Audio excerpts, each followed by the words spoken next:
Oca i Sina i Duha Svetoga. Amen.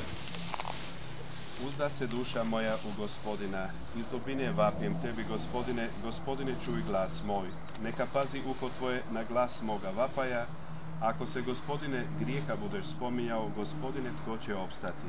Ali u tebe je praštanje, da bismo ti služili. U Gospodina ja se uzdam, duša se moja u njegovu uzda riječ. Duša moja čeka Gospodina, više no zoru straža noćna. Više no zoru straža noćna, nek Izrael čeka Gospodina. Jer je u Gospodina milosrđe i obilno je u njega otkupljenje. On će otkupiti Izraela od svih grijeha njegovih.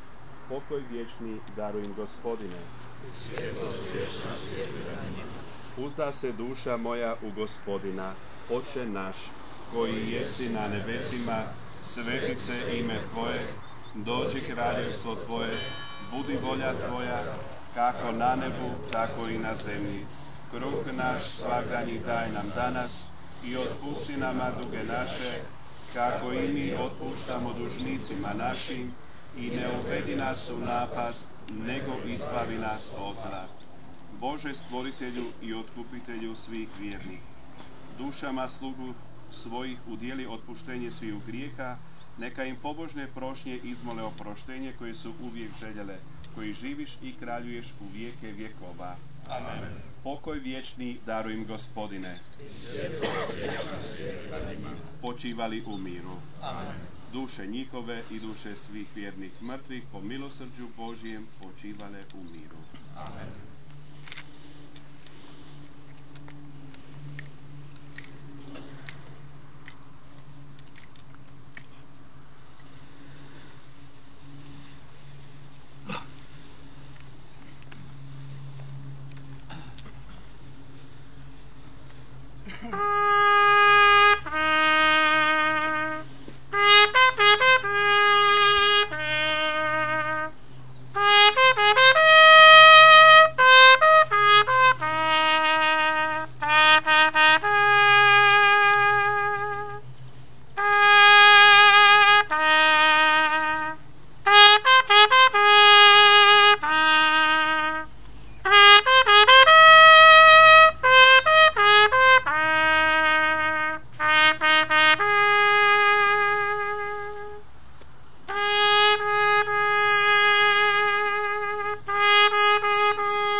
Stalo recite, no vi malo se posjetite što bi to bilo i sve ono